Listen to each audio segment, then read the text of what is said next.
Happy Saturday. Right, so there's a few things we're inevitably going to talk about. Some people talking about Lucy Powell there becoming deputy leader. There's also one on the White House restructuring. We'll come to those. Let's begin with this idea of Trump suing himself, because I find it fascinating, you know. It shouldn't be possible, of course, and if it sounds mad, if you're not familiar with the story, this is an absolute beauty. I'll try and explain, right? Because the American taxpayer will be paying, of course. This isn't like taking 50 quid out of your bank account and putting it into a different bank account, right? You know, this is almost approaching criminal genius, which is quite remarkable for a man who was never clever and whose cognitive functioning is so clearly in decline that there have been psychiatrists who have said, I don't even have to examine the man, it's obvious from a distance, right? But here's how it works. So before I explain what his scheme is, let's think about suing people, right? So, you know, the way it works is, we know the way it works. We see it all the time in the papers. Rich people are always suing other rich people. It's a case of, I think you've wronged me. I'm going to instruct my lawyers, right? Initially, you hope that brings a retraction. And if it doesn't, yeah, they're going to take you to court, right? So, for example, someone thinks I defamed Nigel Farage yesterday. How did I defame Nigel Farage? Did I call him a bad name? Like, you know, Stephen Miller. Stephen Miller, right? Someone apparently called him something unpleasant, and Donald Trump said, you should totally sue them. You should sue them, you know, for calling him a name. Anyway, doesn't matter. So how did I defame Nigel Farage? Well, we were discussing, as you do at the moment this week on Twitter, to do with grooming gangs. And some people were trying to suggest that Labour are covering up for, you know, rapists, basically, groomers. Now, there has been some valid criticism of some Labour councils in the past. But the current leader of the National Labour government was not such a person. In fact, he went after the grooming gangs. But anyway, so you've got these people on the far right, the Reform UKers, and, you know, they're trying to sort of, you know, say that they're the big champions of the victims, right? When in actual fact, they are the abusers. They are the actual abusers. So what I did is I posted up a picture of Nigel Farage. Not a picture of Nigel Farage being assaulted with milkshake or a paper cup or anything. A picture of Nigel Farage posing with Andrew Tate. It was a photo he was happy to take. In fact, he wanted it taken at a time when he was happy to say that Andrew Tate was this great role model for young men, right? So I just posted that up. Apparently that was defamation. But anyway, in terms of how it actually works. So you're rich, you can afford to instruct lawyers. You think someone's wronged you, right? That you think they've defamed you, or they've done you wrong somehow. They've done you wrong. So you think you deserve financial redress. So you instruct your lawyers. The lawyers write to the person you're suing. That person will then get these documents. They'll show it to their lawyers as well. And their lawyers will either say, yeah, they've got nothing here, go for it. And you go to court, you win, they have to pay up, right? So your legal costs, that is. But let's say your lawyers go, yeah, you're bang to rights, mate. Then you try and settle out of court, don't you? But the point is, if you're being sued, it's your decision whether to defend yourself or not. Okay? It's your decision. So now imagine something else. You can't defame someone with the truth. Well, no, indeed.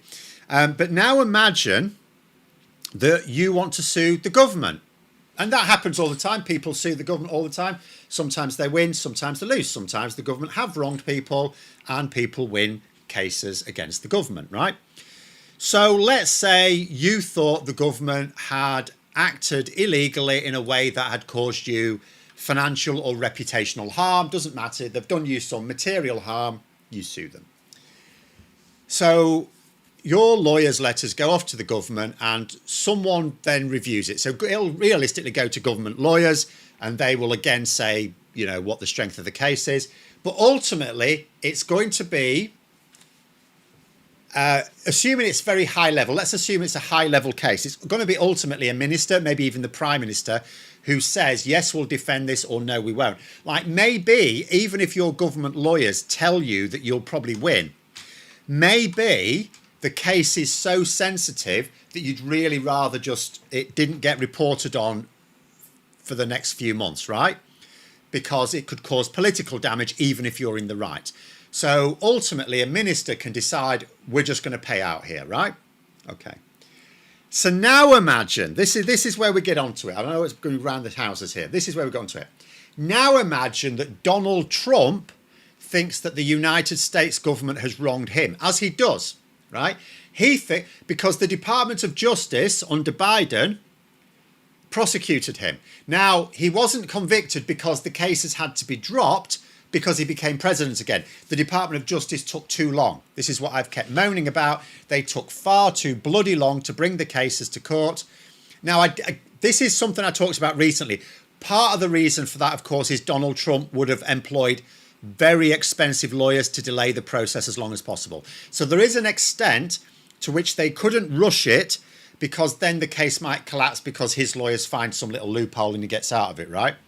But for whatever reason, whether it's for good or bad reasons, it dragged on so long that Trump had won the election and then the cases were dropped, right? But nonetheless, Donald Trump has spent a lot of money defending himself against the Department of Justice cases. He reckons $230 million, right? So Donald Trump, the person he thinks was wronged in a witch hunt by the Department of Justice, has suggested he's going to sue the Department of Justice, which is the US government, right? So the same thing applies. That case, if he hasn't done it yet, but if he does it, he says he's thinking about it. If he does it, the legal filings will go to the Department of Justice, and it's a high-profile case. So ultimately, who decides whether? I mean, you know, you can have government lawyers look at it, of course you can. But ultimately, who decides whether the government's going to defend it or not? The US president. So Donald Trump, and he said this, he's actually said, he told reporters earlier this week, well, you know, the files would have to go on my desk, wouldn't they? I would have to review them. I'd be making the decision. That's what he said. So Donald Trump is basically suing Donald Trump. And the thing is, like, you look at it and you think to yourself, well, this can't be right, you know, like, but then you think to yourself, but who's going to stop it? Because it is the case. If someone sues, there is someone, by the way, who should stop it, but will they will is another matter. If someone sues the US government, and anyone, if they think they've been wronged by the government, are free to sue them, right? And America is a very litigious society, and Donald Trump is very rich. So if someone decides to sue the US government, it is ultimately the president who can decide whether or not to pay out or to maybe he'll negotiate with himself. Maybe we can see the art of the deal. Maybe President Trump can beat private citizen Trump down to maybe accepting $10 million or something. That'd be the art of the deal, wouldn't it? Maybe he can have a negotiation with himself. Or wouldn't it be hilarious if he hired two sets of lawyers, or had two sets of lawyers, the government lawyers to try and like reduce the liability, and his own personal lawyers to like get, no, I want $230 million, please. But anyway, never mind that. So his argument is he ultimately decides, and he does, doesn't he? It's one of these things. So Davinator, they're saying, would Congress be able to stop it? See, that's the thing, isn't it? Yes. The question is, would they? See, let us imagine Keir Starmer tried the same dodge in this country. I mean, I can believe, I don't actually know if there's anything legally stopping it, but Parliament would stop it. If Keir Starmer said, I want $250 million from the UK government, you owe me $250 million for being arseholes or something, then, I mean, I don't think he's even got any pretensive grounds, but neither has Trump. Then I imagine Parliament would go, no, that's a lot of money, you're not having it. Now, would Congress? Now, here's where, because Trump says he's thinking about it. He's not thinking about it. What he's trying to do is sound people out. He's trying to work out whether or not Congress would block it. Because if he does this and Congress blocks it, he looks really bad. I mean, it could look really bad if they don't block it. The question will be this. Like, here's the thing. I reckon if Donald Trump tried to sue the US government for $10 million, that I don't think anyone would stop him. I think he'd get it. Don't you? I think he'd get it. The thing here is it's $230 million. That's a lot of money. That's like $250 million. Negotiating himself like on South Park, maybe, yeah. But that's what it would be. So it might well be that he can't do it to that extent because there's Republicans in Congress who go, hang on a minute, this ain't going to look good. Because think about it at the moment. At the moment, they're really squeezing the cost of living, aren't they? I mean, the government shutdown, that shouldn't be carrying on for as long as it is. I've actually just found out there's a thing in The Guardian. Because one of the things that should really be squeezing Trump's balls on this is the fact that, no one can get paid, including the army. So the military can't get paid, and yet he's sending forces into democratic cities, right? But it turns out, well, we knew someone was paying. It turns out that a big backer of Donald Trump by the name of Timothy Mellon, who you'll be surprised to learn is a Nepo baby, billionaire. He has forked over so far $130 million to pay the military during the government shutdown, which in itself sounds legally very dodgy because he's basically like, if you have a private citizen paying for the army, that means you've got a privately funded army, doesn't it? That's not good. But anyway, so would Congress go, look, there's a lot of people struggling at the moment. There's a lot of people, government workers, who aren't getting a salary. So they're now having to queue outside the food banks, right? They need handouts because there's no money coming in the house. And there's no sign of the shutdown ending. As well as just in general, Trump's tariffs are, of course, raising the cost of things in America. They're not doing anything for the American economy. And so, the government are basically squeezing people's incomes. So how would it look if Donald Trump said, I want you to give me $230 million, right? And Congress just allowed it. So it may well be that actually Congress do block it. But I reckon if he asked for a smaller amount, a still very corrupt amount, like $10 million, because $10 million is still more money than like 99% of people see in their lifetime. And yet I reckon he'd get away with that, don't you? Oh, food stamps aren't going out this month. Oh dear. But nonetheless, people, if they're not got money coming in. The weekly wages bill for the US military is $1 billion per week. 135 million is only a drop in the bucket. Wow. Well, I suppose it depends. Maybe they're not paying the whole military, just what they think they need. I don't know. Because we haven't got a lot of details because they've not exactly been open about it.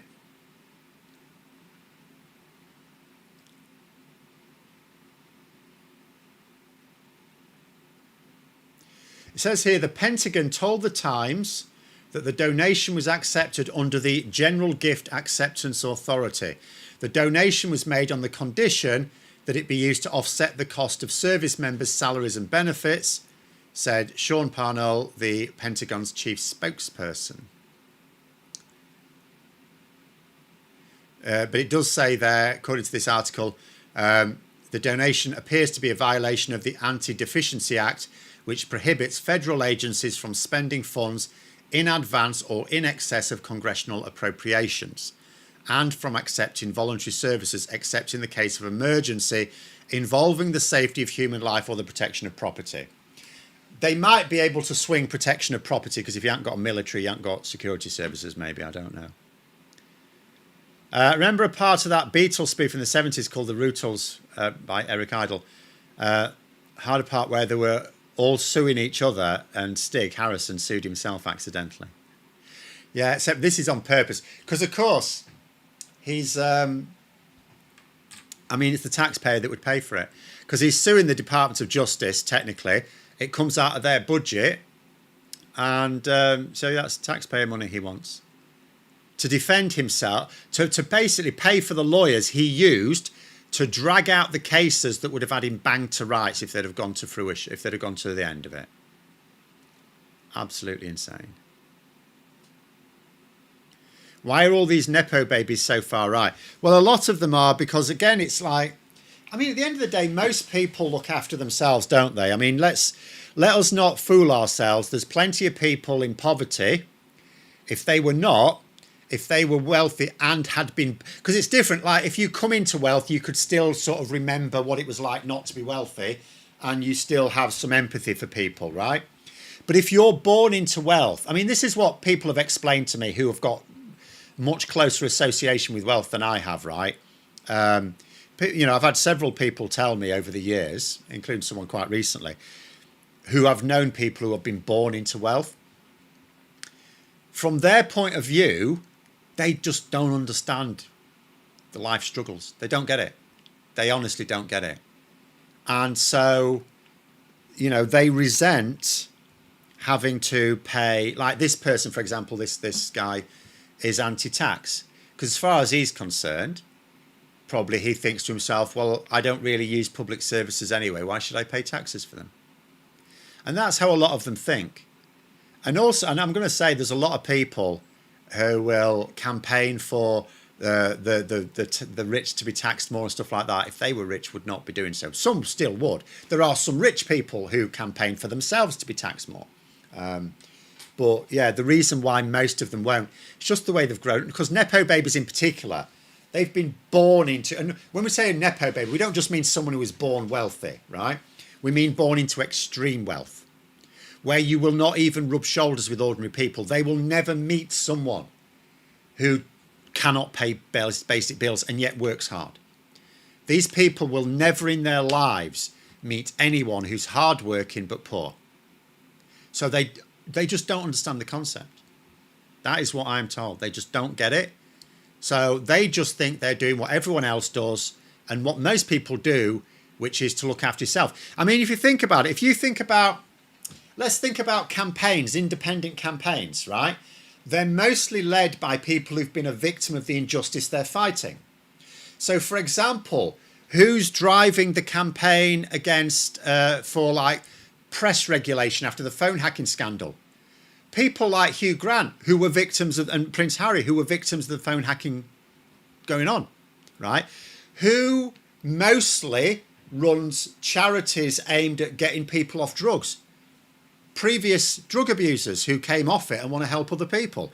Who is it who mostly fights for female victims of predatory men? Women who have been victims themselves. You know, so it's quite common. People mostly in their life, in their sort of campaign, shall we say, are mostly thinking about their own lived experience. And the lived experience of a very rich person is they don't think they get any benefit out of taxes, so they don't want to pay them. So they inevitably end up becoming very right-wing. It's just how it is. They don't value public services because they don't use them. You know, healthcare, private. If they pay for private, they've got private security at their mansion, they pay for the private police force. There are actually private police forces. In fact, this is a sign of just how badly hollowed out the Tories left us. I gather there are some parts of the country where you actually do have just genuine private police forces in this country. And it's not even the super wealthy paying for them, just sometimes middle class people paying for like patrols, private patrols, basically, not around their house, just around their community. So they just think to themselves, public transport, they don't use public transport, they've got a helicopter. You know, so they think to themselves, why should I pay taxes? I don't get anything for it. Meanwhile, he's building a gold ballroom. Oh, I'll tell you what I saw earlier. This is quite good. Hold on. Let me find it. In terms of, yeah, so into the big ballroom. Because that's the thing. So that's another thing, right? So apparently, so Trump was saying that he might use the money that he's suing himself for to pay for this thing. But he's already had a load of donations for it. So it's all very dodgy, you know. And he won't anyway. If anyone gives Trump money, he doesn't fork it over, does he? Someone did this quite good. Paulie Tix on Twitter, if anyone's on Twitter. Coming along nicely, isn't it? It's looking quite good. Looks quite good so far. What do you think? But in terms of, I mean, I have commented a little bit on this. My attitude is building the Epstein wing, yeah. My attitude on this is I have no idea whether he's got the authority to do it or not. It's hard to tell because there's so many things we know he hasn't got the authority to do that he's doing anyway. The other thing is this, maybe it'll be an improvement. I have got no idea. Maybe it'll look fantastic when it's done. And also, I'm British, so it's not really that big a deal for me.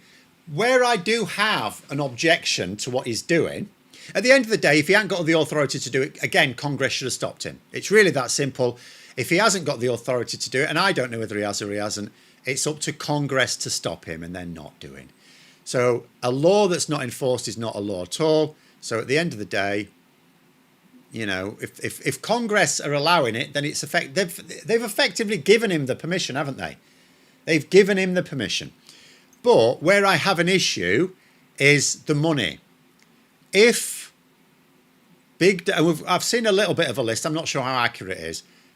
If a list of companies like Amazon, Google, and so on, as well as some wealthy benefit like Lutnick, Howard Lutnick, his trade cretin, his family's foundations donated to it. So all of these people donating to it for something that Trump wants. So then you say to yourself, on what basis have they donated? Now, I'm willing to believe some of the companies that have donated have done it as a sort of fealty because Trump is basically extorting money from them. So they don't necessarily get anything out of it other than he'll leave them alone maybe. But some of them will want favours, won't they? That's why donations really need to be more than just registered. They need to be really restricted because someone pays Trump a load. And Trump, remember, during the election cycle it's actually the year before last, wasn't it? He openly said, if these big companies donate to him, he'll give them whatever they want. He says, I'll slash taxes, I'll do whatever you want. If you give me whatever amount of money he wanted off them, whatever it was some ridiculous amount of money. He says, if you give me that, if you donate that to me, I'll do whatever you want. So Trump has openly said he's for sale, that his presidential favours are up for auction. So that's the issue that I think certainly Americans should have. Some Americans will also not like the fact that Trump is restructuring the White House just because he has no taste. I mean, I'm never one really to comment on people's style because I'm not a stylish person myself. But Trump is gaudy. Like everything, if you look at anything, you know, if you look at like any sort of living area or anything that Trump has had a hand in designing in, it looks really bad. The only tasteful properties that Trump has are the ones where he just basically left it alone. So, for example, do you remember when he came to this country to look over his golf club in Scotland? And they were in that really grand hall for that. He did a press conference with Keir Starmer. That looked fine because he hadn't buggered about with that. He just basically paid for it to be renovated. He didn't have it redesigned. So that looked tasteful. Whereas his other stuff is like, it's the sort of thing. I don't want to be snobbish about this. But you know, if you have someone, do you remember Harry Enfield, those of a certain age, when the Waynettas won it big on the lottery and it was just gold everywhere? They had a gold bog and they had a gold everything. And that's what you sort of imagine, isn't it? If you're really poor, right, and you win mega wealth, like you've won 10 million quid or something, you're obviously going to go overboard. Who can blame them, right? And what do you do if you've been poor all your life and you're suddenly proper rich and you want to feel rich? What do most people naturally think of doing to show off their wealth? Gold. Get gold everything. Gold taps, gold bath, gold bog, gold door, gold welcome mat, gold everything, right? Um, but Trump does that, and he was born into wealth. You'd usually expect people born into wealth to be a bit more ambivalent about it, and he's really not. Jack said I would just buy lots and lots of Lego.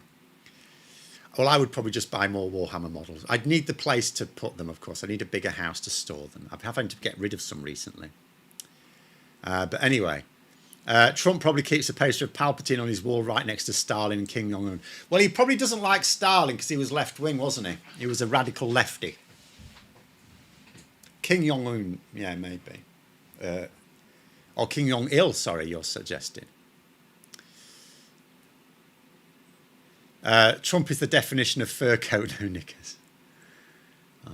Anyway, right. Well, I mean, there it is. But that's my view on the White House restructuring. Anyway, for all I know, he's within his rights doing it. I certainly haven't noticed Congress telling him he can't. And surely between Congress and the president, they are allowed to restructure it. It might well be fine when they've done it. They're spending enough on it. It should look bloody good. Maybe it'll be fine. Maybe it'll be like, yeah, this is good. But the problems with it is the funding and what people will want in return for those funds. And the other thing, of course, is something like this can take a while, can't it? How long is it going to take to build? Maybe it'll take 2 years. I don't know. But what if it takes 4 years? Does anyone know, actually? I mean, this is a serious question. Does anyone actually know? Someone's just said there, Stalin was a horrific individual as well. He was, but Trump doesn't care about that side of his character. Just the fact he was a radical lefty. But does anyone actually know how long it's... Estimate of 6 years. See, that's what I was thinking. Well, I was thinking more 4 years. But nonetheless, I was thinking years. And here's the thing. Trump shouldn't be there in 6 years' time. He shouldn't even be there in 4 years' time. So why is Trump... Trump doesn't do anything for anyone else. He doesn't do anything for the country. He doesn't do anything for anyone else. Why would Trump be building a ballroom in the White House if he's not going to be there when it's complete? Because he intends to be there when it's complete. I mean, that ballroom is a sign that he expects to still be president then. Or El Presidente, as he'll have to be referred to at that point. Casinos shouldn't be able to go bankrupt. No, it's quite spectacular how you actually manage to not just run one casino into the ground, but two. I know some people will say technically more than that, but they were sort of combinations of other things. But there were two definite individual casinos that definitely went bust on his watch. Didn't the Tories do some dodgy deal for the press conference suite at number 10? Well, yes, they spent a lot of money, and that money was not on show. If you look at that press conference room, that was also gaudy, but in a different way. It was a Russian team that did it. Again, this was Boris Johnson before he decided it was politically expedient to say that Russia's bad. This is when he was still giving them money. Right, yeah, on to this one. Lucy Powell got the deputy leader role. Yeah, so someone asked about that earlier. My thoughts on that. Hopefully it'll be fine. Hopefully it'll be fine. I did say towards the end, I wasn't impressed with what she was saying in the last few days. I haven't been impressed with what she's reportedly said today as well. She said, Labour needs to listen to its members more. No, it doesn't. Labour needs to listen to its voters more, and that includes Labour members, right? If members of a political party think they should get some outsized influence on the direction of the party, you're not helping the party, right? That's why, in fact, that's the sort of behaviour that caused UKIPers to join the Tories. That's infiltration to steer it in the wrong direction. Members, genuine members, people who want the party to succeed, stop telling the leadership to listen to you. You listen to the voters. Because members voting for a party doesn't help anyone win. You win nothing. You win nothing. Right? Tory party members voted for the Tories at the last election. They won nothing. Right? You need to listen to the voters. So again, she's not impressing me, but at the same time, as long as maybe some of what she's saying for the purposes of just like being the members' champion or something. I don't know. It doesn't matter. As long as she's sensible and don't cause a fuss, which I hope she doesn't. I'm reasonably confident she's sensible. Reasonably confident. So hopefully it'll be fine. The problem is, I mean, like I saw an article a couple of days ago where it was like putting questions to Phillipson and Powell. And these questions had nothing to do with their role. I haven't seen a single interview where they've had any questions put to them that had anything to do with their role as Deputy Labour leader. Remember, Deputy Labour leader has no bearing on it's to do with the Labour Party, not the Labour government. There is a distinction. There is a distinction between the government and the party of government. And people who have party roles, some of them have both. Like Keir Starmer is the leader of the Labour Party and the leader of the government, right? All of the ministers in the government are also, of course, Labour MPs. Some of them are cooperative MPs because it's like a twin thing, but you know, they're Labour MPs. So they have roles in both the party and actually not all of them do, because some ministers were just appointed to the House of Lords, so they become ministers. Like Richard Hermer, for example, is not. He's actually not. So he's a minister. He's the Attorney General, but he is not part of the Labour Party. So you do have big differences as well. But, you know, a position in the Labour Party does not give you a position within the Labour government. So why did no one ask either of them any questions that were related to their actual role in the party? Because it's all just a silly joke. So hopefully it is what it is. I guess he's going to start writing a spooky story soon, are you? You'll have to hurry up. Got like less than a week. I've got to get myself ready for another trip to London. I'm psyching myself up for London now. Got to go. So I should be back in time for the stream. In 2 weeks today, I'm in London. I should be back for the stream, be fine. The only way Trump is leaving the White House is in a wooden box. Well, I mean, this is the problem, isn't it? This is the problem. Because if you try and think about all the stuff coming up for America, America made a really bad decision last year. I cannot overemphasize just how big a goof it was. Right? I mean, you know, obviously we're all political beasts, aren't we? We all have our ideas about who would make the best choice for a government. But some mistakes are just so obvious, aren't they? Because then you think about it. So I struggle to believe the midterms will pass without incident. I struggle to believe the midterms will be free and fair. The following election, I don't know what's going to happen at the following presidential election. I refuse to believe it'll be free and fair. And then let's say Trump, because there are good reasons to suppose, just because he's got evil intent and he's got some clever people around him, doesn't mean they're not incompetent. They can still mess up. There are still good reasons to suppose they can mess up. Stupid evil can still will out. So let's say there is an election, a presidential election, and Trump loses. And the results are that Trump's lost. He wasn't able to fiddle it. What then? There's this... In Britain, you have an automatic process. Got nothing to do with politicians. It's all automatic. As soon as the results are through, got nothing to do with politicians. If a government wants to try and stay in government, sorry, it's out of your hands. It's completely out of your hands. Whereas you have this ridiculous situation where the process is managed by politicians in America. So if one group of politicians are bent as a £2 note, then... So what happens? And that, I mean, we think what happened back in 2021. Except this time, Trump will have covered his bases. He's got a vice president who will do exactly what he says. And he'll probably have worked out other things as well, learnt what went wrong. So... going to Parliament Monday to visit my MP. Did some canvassing with him today. I had a funny one today. So my MP, so my wife does crafty things now. Not crafty like Trump suing himself for $230 million. But she like makes things, soaps and fancy smelly soaps and resin curios and stuff. So she was at a local fair selling them, right? And the MP was there, our MP was there. And I'd spoken to him last year, just before the election. He said he wanted to sort of do something with my channel. And I said, yeah, sure, get in touch. And he didn't. But it may be that the election just got sprung on everyone and it all just got out. But so he was saying to my wife that he wanted to do something again. And I said, okay, fine, he can email me. Or he's got me on Twitter. He can just message me on Twitter.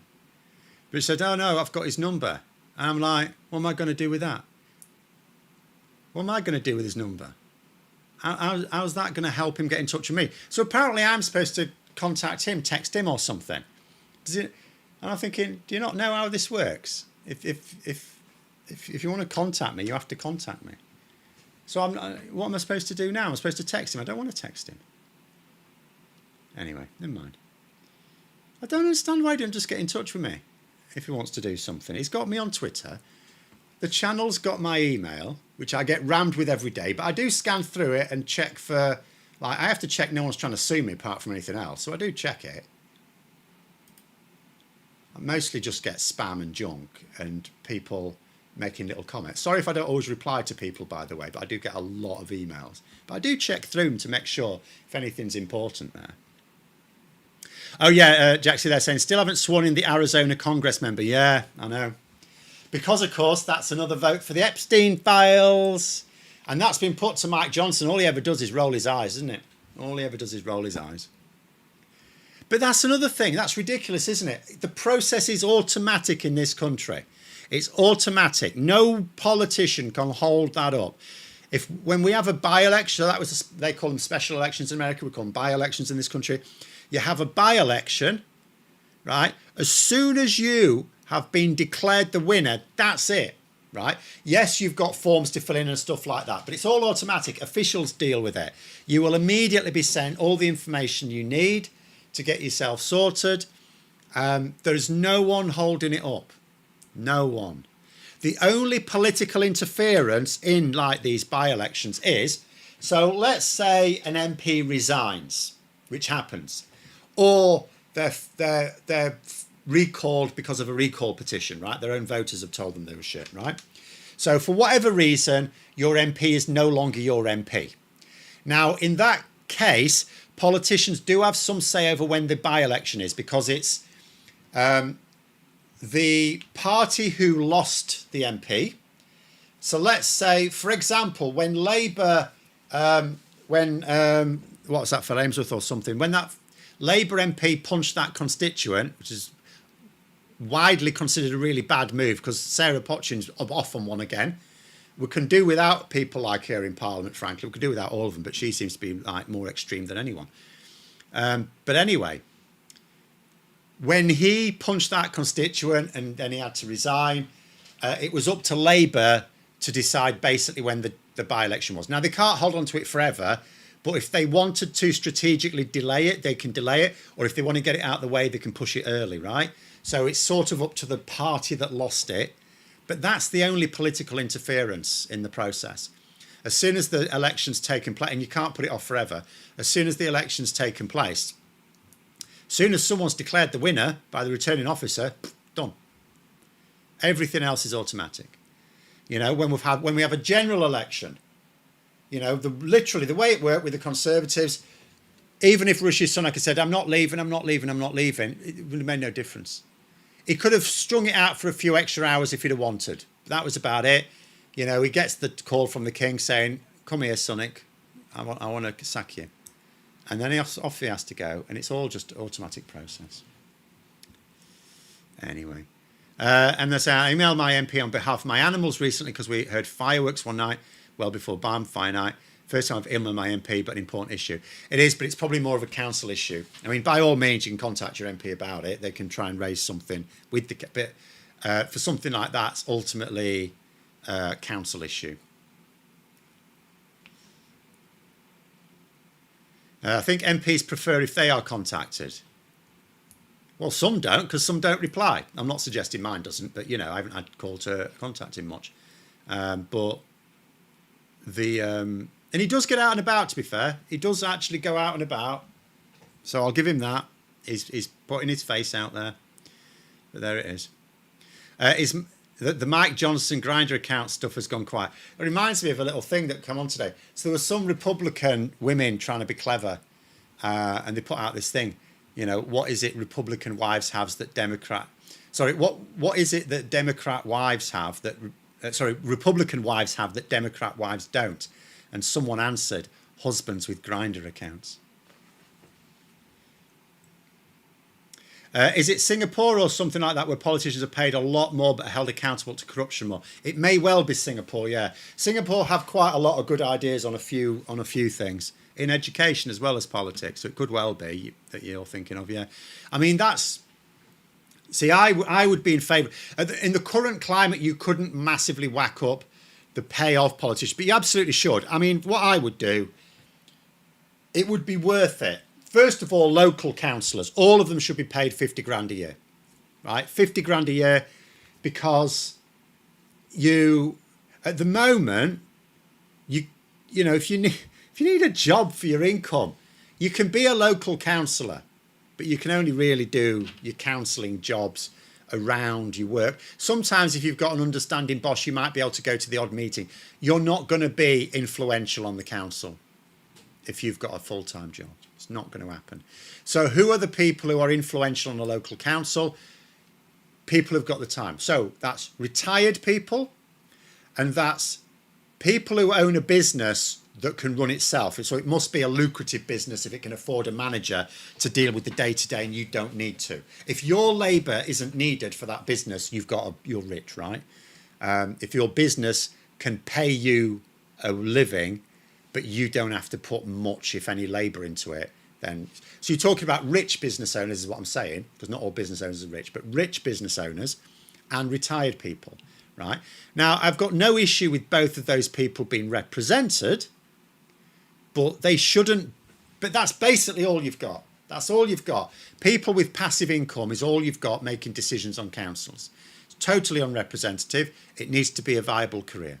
Right? You do take risks, of course, just like as an MP. You take risks in that you could get voted out in a few years and need to get a job again, but they need paying properly. You don't pay as much as an MP. £50,000 is fine.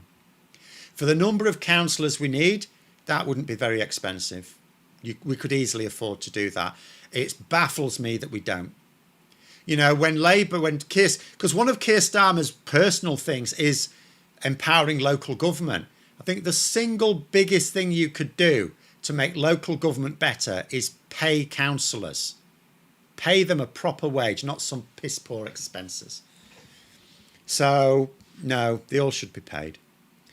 And then pay MPs more. In fact, you could actually whack it up even higher. You know, if you could pay councillors £80,000 a year, MPs £150,000 a year, the Prime Minister £500,000 a year. Don't matter, whatever. It's tiny.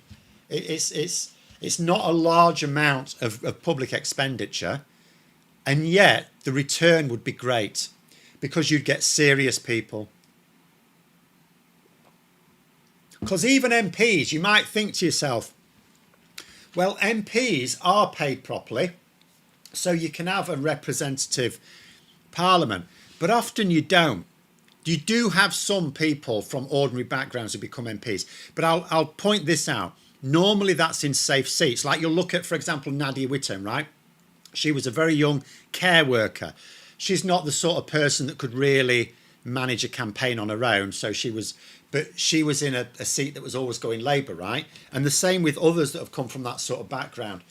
And the reason is, to fight a tough marginal constituency, you need more than your local party behind you. You need a lot of money going in, which means you either need to be very good at getting donations off people or you're going to stump up yourself.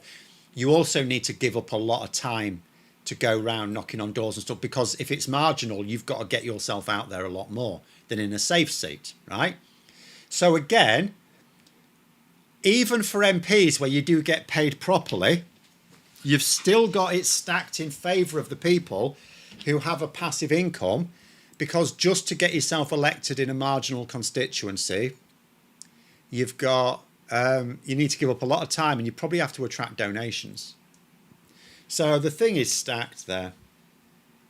My uncle was a councillor for years. He was a fireman. He almost certainly did not make many decisions in the council, though. There are councillors who have full-time jobs, but they can't attend all the meetings.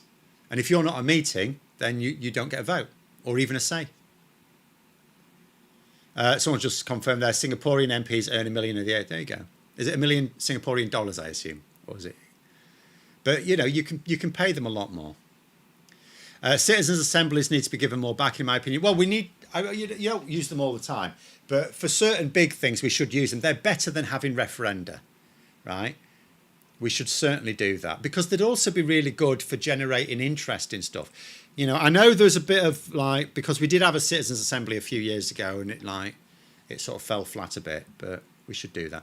Yeah, same with magistrates or volunteers, so it's all wealthy old people, yeah, or other people, again, people with the time, so people on a passive income of some kind. It might be a pension, it might be you know, a business that runs itself, but whatever it is, they've got the time to do it. Yes, that is the problem with magistrates indeed as well.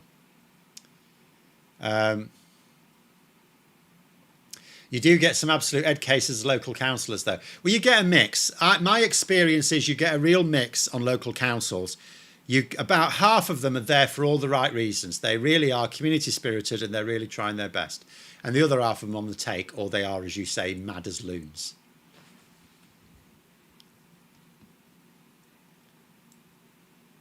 Is the unpaid wealthy intern still a path in?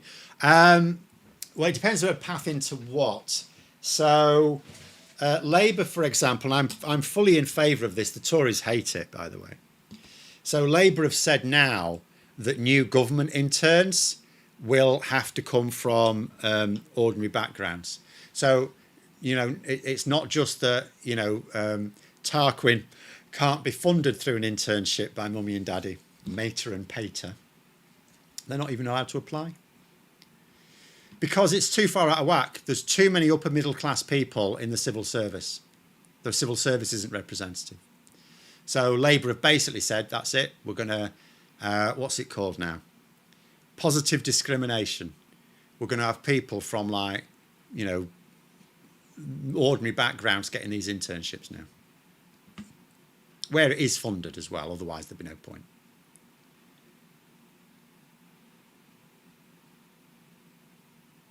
MPs should be paid more, but should have their expense accounts withdrawn. All the subsidised food and drink removed, called Welcome to the Real World. So no, the real world does give you expenses. The expenses are fine. There's no issue with the expenses. Sometimes the use of them there's issues with, but again, just have, there's only 650 of them. You could have a team of 2 people scrutinising all their expenditure. Why don't we do that? Why don't we do that? It would cost next to nothing just to pay 2 people to check through their receipts, right? And say, don't be ridiculous, you can't have that. No, expenses are fine. I will say the subsidised food and drink does need to go. That's a disgrace. Just get a normal canteen. That's good enough for me. It's good enough for them. I don't have one now, of course. But, you know, when I was a teacher, you know, if you didn't take your own food in with you, you went to the canteen, where you would just get whatever. You'd get a sandwich, or, you know, I used to like, at one college I worked, cottage cheese and tuna on baked potato. That was nice, because they used to do proper baked potatoes, not that shit you get usually when you get baked potato. They were quite nice. Or like, you know, just chips and something, chips and liver or something, or mash and liver. Just a normal canteen. That's all they need.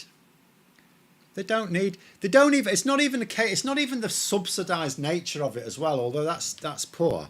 It's just they don't need steaks. What's wrong with them? They don't need fine dining. They're supposed to be MPs. Just have a potato or a pizza or a sandwich like normal people. What's wrong with you?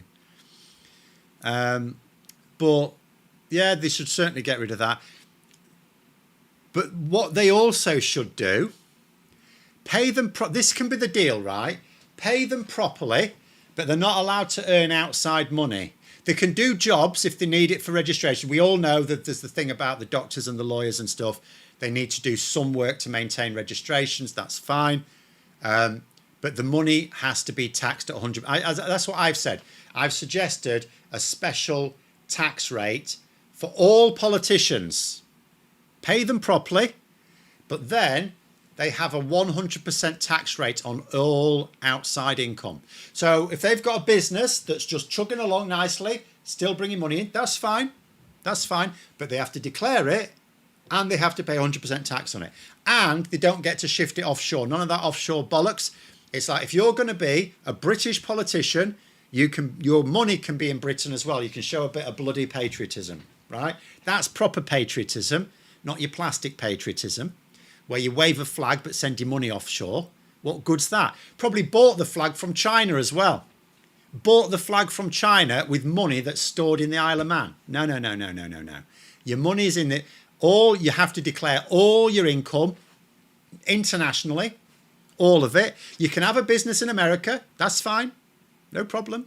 But you declare all your income, and whatever you're left with after paying the taxes in that other territory is taxed at 100% here. So basically you do not earn a penny outside of Parliament or local government councils. Pay them all properly and do that. Easy.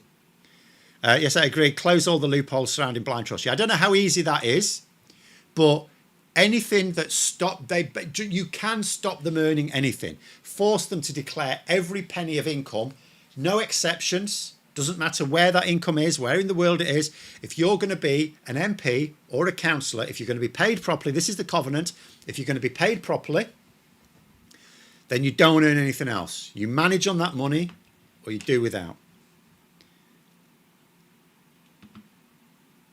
It's really confusing me because I thought positive discrimination is illegal under the 2010 Equality Act. No, there's exemptions for certain things. So in a situation where you... Because the Equality Act is supposed to, and I know the Equality Act is of a bad stink at the moment, but the Equality Act is supposed to be about equality. And if you've got, for example, a civil service where, I mean, we know 7% of the population are privately educated, but if, I'm just going to throw out a number, let's see how easy it is to find. But if we say that 60% of the civil service or Whitehall officials are privately educated, that's not equality, is it? That's not representative. So there are exemptions on certain characteristics in order to bring things in line with the population, to like be representative. So positive discrimination is like, there are obviously restrictions on it. You can't just, but if it's to bring something in line with society, like representation in society, then yeah, you can do that.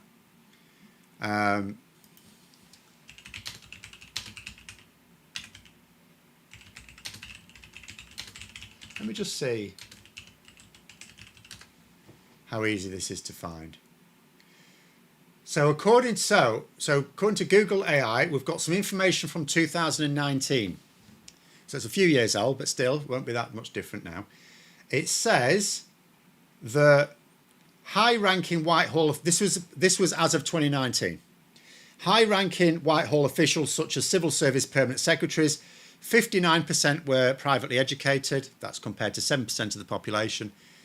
Foreign Office diplomats, 52% were privately educated.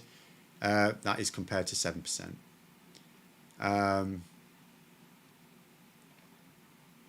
But of course, that was a few years ago. I've looked at some more from 2019 here. Public body chairs, 45%.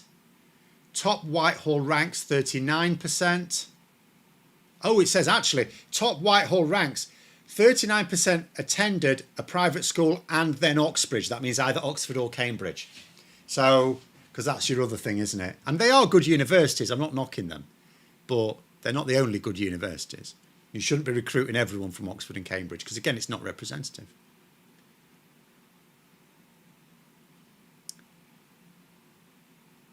But there it is.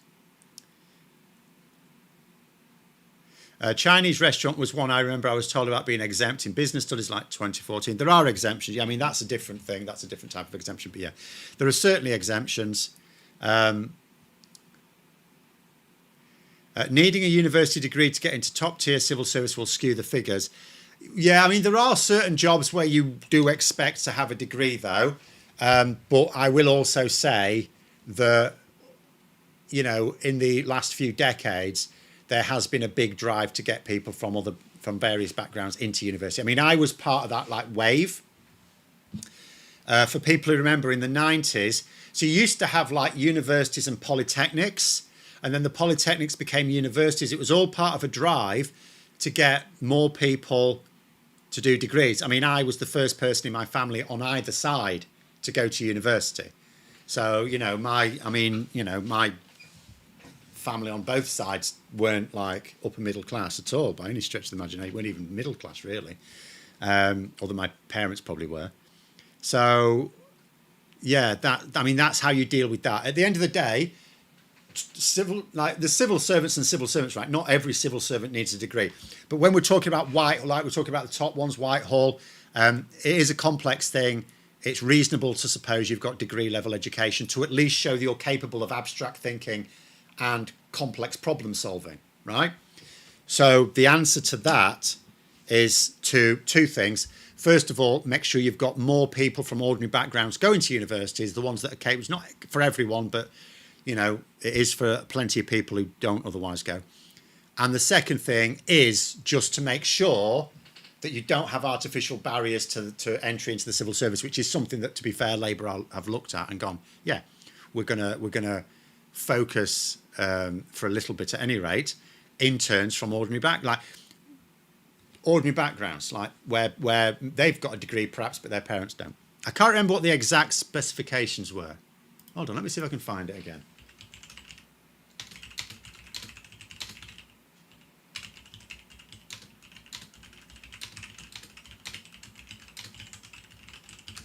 See if I can find it. Government will restrict civil service internships to students from poorer families as part of a drive from ministers to make Whitehall more working class. The main internship scheme designed to attract university students to the civil service will now only be available for students from lower socio-economic backgrounds, judged by what jobs their parents did when they were 14. So I couldn't tell you more details than that, but I think the implication being that if their mum is a top barrister and their dad's a consultant surgeon, they're probably not getting it. Warangi Pagan there saying, whilst it may not be one of the big three priorities, I'm glad that Labour are not reversing course on the green energy push. Was it an industrial plan for like 400,000 new green jobs? I thought it was something like that, 300,000. Hold on, let me see now, because he announced it this week, didn't he? The thing is, it's a no-brainer though. It would be utterly insane to do that. Like, there's so many advantages to this. First of all, it's generating good quality jobs. Second, it's going to take them away from fossil fuels, which means that their money's one thing, but it's their threat to pull jobs on governments that holds us to ransom all the time.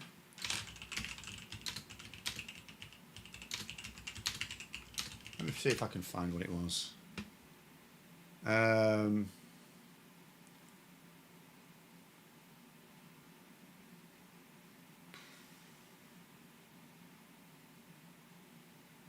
Yes, it's actually 400,000 by 2030. So yeah, and that's what's needed. It's what's needed on so many levels. And it is a complete no-brainer. It's the way you get cheaper energy. It's the way you get more secure energy. It's the way you get more energy. We've got plans for data centres, right? They need energy. We've got plans to transition to electric vehicles. They need energy. They need electricity. So we need way more electricity capacity. We need it to be cleaner. We need it to be more secure. We need it to be cheaper, right? So how do you do all these things? This is the only way. Also, Labour definitely need it, because although you say it's not one of the big three, it sort of is. Because one of their big three is the cost of living. And as I keep saying, Labour, to be fair to them, although I keep ringing my head about how all the things they keep getting wrong, one thing they're getting right is they keep saying, we get that people are going to judge the improvements on the cost of living based on prices. They know people need to see prices going down, but prices don't go down. So really, if you're thinking about it, what you need is for people's incomes to go up more than their bills. But people don't think about that. They want the prices going down. So what do? So what are the key prices that people have got their eyes on? Well, groceries, that's not going to go down. It can stop going up, right? We reckon next year, or we reckon, the Bank of England reckon next year that inflation's actually set to fall quite dramatically. We will see. So that'll be good.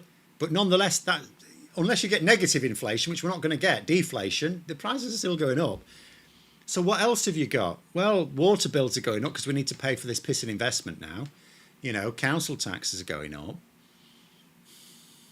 Energy.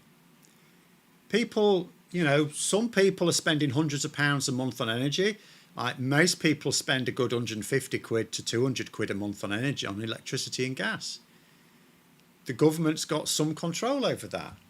If they can reduce the cost of producing it, then they can reduce the bills. And you can reduce it by hundreds of pounds a year. You know, if you reduce energy even by 25 quid a month for some people, that's quite big. Third thing the civil service needs is more high-ranking people with STEM degrees. So that would be useful in general in politics as well. One thing that constantly does my head in, I might have mentioned it once or twice, is politics is always, political commentators and politicians are always poring over data, polling, stuff like that, right? They don't understand it, even the top ones.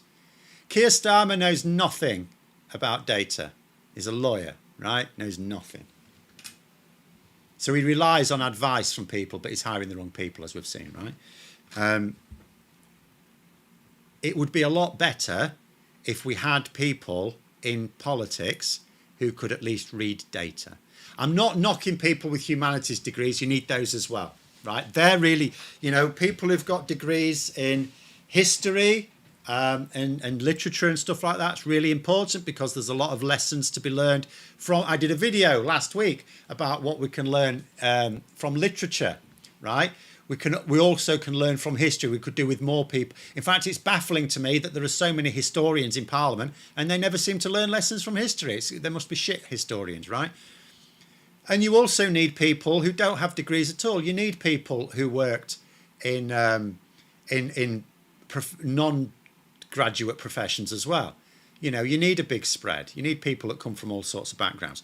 But we do need a lot more people from scientific backgrounds. And we don't have them. There's very few. Kemi Badenoch's one of the few. Would you believe she's from a STEM background? There's too few of them. But anyway, it is what it is. Right, last couple of questions because we've finished out of time. My father, the clergyman, always recommended a hot toddy to help get rid of a cold. He said it might not cure him, but it made him feel better. Well, chicken soup can do both because chicken is an anti-inflammatory. So a nice chicken cup of soup or something maybe. Best way to get over a cold quicker is allow the temperatures stay high. Cold virus doesn't like the high temperature, yet the immune system works better. Yeah, there is that. The problem is though, if you get a bit of a fever, then that's when my wife says you're not allowed the covers on you. If I get a temperature, it's like, right, get that t-shirt off, get the blankets off. You've got a freeze now. So all in all, I tend to prefer not having a temperature if I get a cup. I don't get ill that often anyway. Last one there says, we need more individuals with a STEM background in politics. Thatcher had a chemistry degree. She saw the problem with CFCs. There is that as well, yeah. See, the thing is as well, you're not completely dependent on what someone tells you. You can understand it. I'll give you one last story to end with. Little history, because I know some history as well, you know.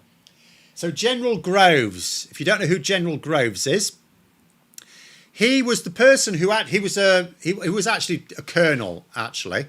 But he oversaw the building of the Pentagon. So he was a military man, a military officer. He wasn't someone with a lot of battlefield experience, shall we say, but he was a clever man in the US military.